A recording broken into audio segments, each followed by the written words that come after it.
تو اللہ نے سورہ بقرہ میں بہت سارے احکام دیے, بہت سارے احکام, اور سارے پیارے. سب سے پہلا حکم وَاعْبُدُوا اللَّهَ يَا أَيُّهَا النَّاسِ, اے لوگو.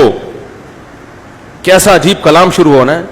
اعبدوا ربکم الذی, عبادت کرو اس رب کی جس نے تمہیں پیدا کیا. تو کافر کا سب سے بڑا عیب کیا ہے؟ وہ رب کی عبادت کو ضروری نہیں سمجھتا. اور لبرل مسلمانوں کا سب سے بڑا عیب کیا ہے؟ وہ دنیا کے ہر کام کو اس کی ضرورت محسوس کرتے ہیں, پیدا کرنے والے کی عبادت کو غیر ضروری سمجھتے ہیں. تبھی آپ دیکھیں نا, یہ لوگ جو مذہب مخالف لوگ ہوتے ہیں, تعارف کروائیں گے یہ بہت اچھے آدمی ہیں, یہ ماشاءاللہ انہوں نے ملک کے لیے یہ کیا, انہوں نے پڑوسیوں کی بڑی اچھی خدمت کی, اور یہ ماشاءاللہ پڑھے لکھے ہیں اور بہت اچھے ہیں, صحت بھی ماشاءاللہ مینٹین رکھتے ہیں, بہت زبردست بہت زبردست نماز پڑھتے ہیں. وہ ان کا ذاتی مسئلہ ہے. وہ کیا ہے؟ ذاتی. تو پڑوسیوں کا خیال کرنا بھی تو ان کا ذاتی مسئلہ ہے. کوئی نہ کرے تو بندوق پہ تھوڑی کروائے گا کوئی پڑوسیوں کا خیال کسی سے. وہ ان کا کیا ہے؟ ان کی نجی زندگی, وہ لائف ہے, وہ ان کا اپنا مرضی ہے. بھائی نماز پڑھنی ایکچولی پڑھو, نماز نہیں پڑھنی ایکچولی, یہی ہوتا ہے نا. کیا ہو گیا بھائی؟ بھائی آج کل یہی تبصرے ہوتے ہیں نا. بھائی نماز ہو تو جس نے پڑھنی ہے پڑھے, جس نے نہیں, وہ تو ٹھیک ہے دنیا کی حد تک تو ہم کہیں گے اس کو, بھائی ہم زبردستی نہیں کریں گے. لیکن آخرت میں سب سے پہلے اللہ کیا پوچھے گا؟ جس نے پیدا کیا, پڑوسیوں سے تو بڑے اچھے تھے ہیں بھائی, کتوں کے ساتھ بھی بہت اچھا سلوک کیا تم نے, راکٹ بھی بنائے, مجھے میرے سامنے کتنی مرتبہ جھکتے تھے میرے سامنے. سب سے پہلا حکم کیا ہے اللہ کا؟ وَاعْبُدُوا اللَّهَ. تبھی اللہ قرآن میں اہل جہنم کے بارے میں کیا فرماتے ہیں کہ قَالُوا لَمْ نَكُ مِنَ الْمُصَلِّينَ وَلَمْ نَكُ نُطْعِمُ الْمِسْكِينَ وَكُنَّا نَخُوضُ مَعَ الْخَائِضِينَ.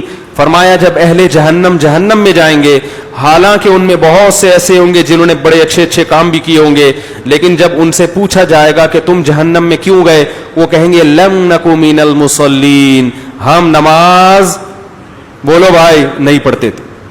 کافروں سے سوال ہو رہا ہوگا اور کافر کہیں گے کہ ہم نماز, بولو نا, سوال پہ تو کافر تو نماز کا مکلف ہی نہیں ہے. ارے وہ تو کلمہ پڑھتا ہی نہیں ہے تو نماز کیوں پڑھے گا؟ تو دنیا میں مکلف نہیں ہے, آخرت میں اس سے نماز کا سوال, بولو نا, ہوگا. سوال ہوگا اس سے نماز کا, حج کا بھی سوال ہوگا اس سے, زکوٰۃ کا بھی سوال ہوگا.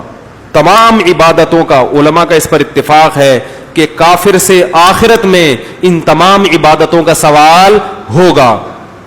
کیوں؟ یہ سوال پیدا ہوتا ہے نا, کیوں ہوگا بھائی؟ جب وہ ایمان ہی نہیں لایا تو کیوں ہوگا؟ اس لیے سوال ہوگا کہ تمہیں یہ کیوں خیال نہیں آیا کہ ہمارا کوئی رب ہے اور ہمیں اس کی عبادت کرنی ہے.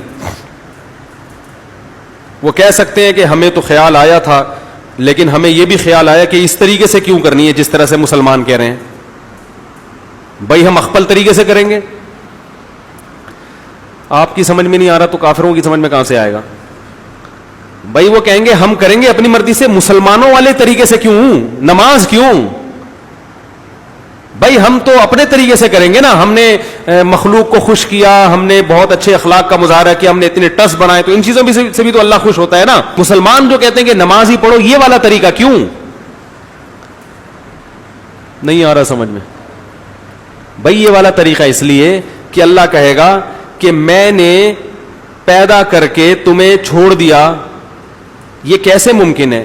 جب میں نے پیدا کیا تو میں نے اپنی عبادت کا اور اپنے آپ کو خوش کرنے کا کوئی طریقہ بھی تو بتایا ہوگا. اگر یہ والا طریقہ غلط تھا تو پھر صحیح طریقہ تم بتا دو, دلیل سے, کوئی دلیل سے ثابت کرو کہ یہ والا نہیں وہ والا طریقہ صحیح تھا. ساری دنیا کے جنات اور انسان مل کے عاجز آ جائیں گے, دلیل سے کسی اور طریقے کو ثابت نہیں کر سکتے. ہے ہی نہیں کوئی اور طریقہ عبادت کا جو نماز کا آلٹرنیٹ ہو. مجھے ایک بات بتاؤ, دنیا میں بہت ساری قومیں ہیں جو عبادت کے لیے لوگوں کو بلاتی ہیں. ان میں ایک طریقہ مسلمانوں کا ہے اذان کا, ایک طریقہ ہندوؤں کا ہے, وہ مختلف طریقے ہیں, سکھوں کے مختلف ہیں, عیسائیوں کے مختلف ہیں. اگر کچھ لوگوں کو بٹھایا جائے جو بالکل نیوٹرل ہو کے فیصلہ کریں کہ بالکل نیوٹرل ہو کے بتاؤ کہ کون سا طریقہ ایسا ہے جس کو فطرت اپیل کرتی ہے اور وہ کہتی ہے گاڈ گفٹڈ ہو سکتا ہے، یہ انسانوں کا بنایا ہوا نہیں ہو سکتا. اللہ کی قسم اگر انسان تعصب سے پاک ہو کر بات کرے گا تو کہے گا صرف اذان ایک ایسا طریقہ ہے جو انسانوں کا بنایا ہوا نہیں ہو سکتا. ایسی چاشنی ہے اس میں. میں برما میں تھا، ہم نے وہاں بدھسٹ کی بھی اذانیں سنی ہیں، نہیں سنی جاتی، کوئی اس میں لذت نہیں ہے، کوئی نور نہیں ہے. اور جب صبح کے وقت اللہ کا نام فضاؤں میں گونجتا ہے، اللہ اکبر اللہ اکبر، کیسا مزہ آتا ہے. یہ تو ہمارے ہاں مؤذنین بےچارے بعض اتنے ٹیڑھی میڑھی اذانیں دیتے ہیں کہ وہ اذان کا سارا نور خراب کر دیتے ہیں. ورنہ اذان اگر تجوید کے ساتھ صحیح طریقے سے دی جائے تو اذان سے زیادہ مٹھاس اللہ نے کسی چیز میں نہیں رکھی.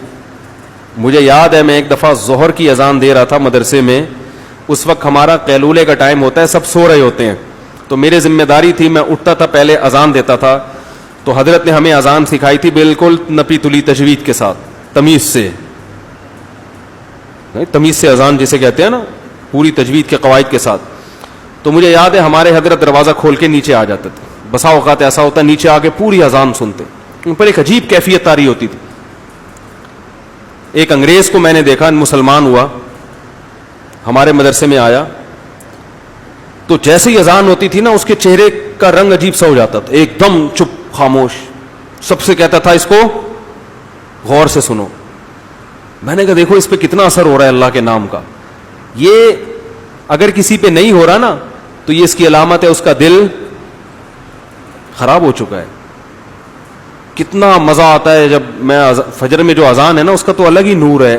یعنی یہ جو خاموشی ہے نا صبح کی، یہ اللہ کا نام اس خاموشی کو توڑتا ہے، اللہ کا نام توڑتا ہے اس خاموشی کو.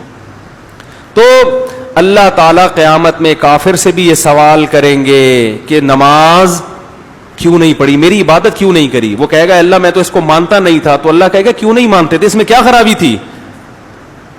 وہ کہے گا یہ محمد صلی اللہ علیہ وسلم نے پیش کی تھی، میں محمد کو نہیں مانتا تھا. اللہ کہیں گے کیوں نہیں مانتے تھے، کیا خرابی تھی ان میں. اگر محمد صلی اللہ علیہ وسلم نہیں تھے تو پھر صحیح کون تھا جس نے اللہ کا دین پہنچایا ہے، کون تھا ان کے مقابلے میں. یہ سارے سوالات کس سے ہوں گے قیامت کے دن؟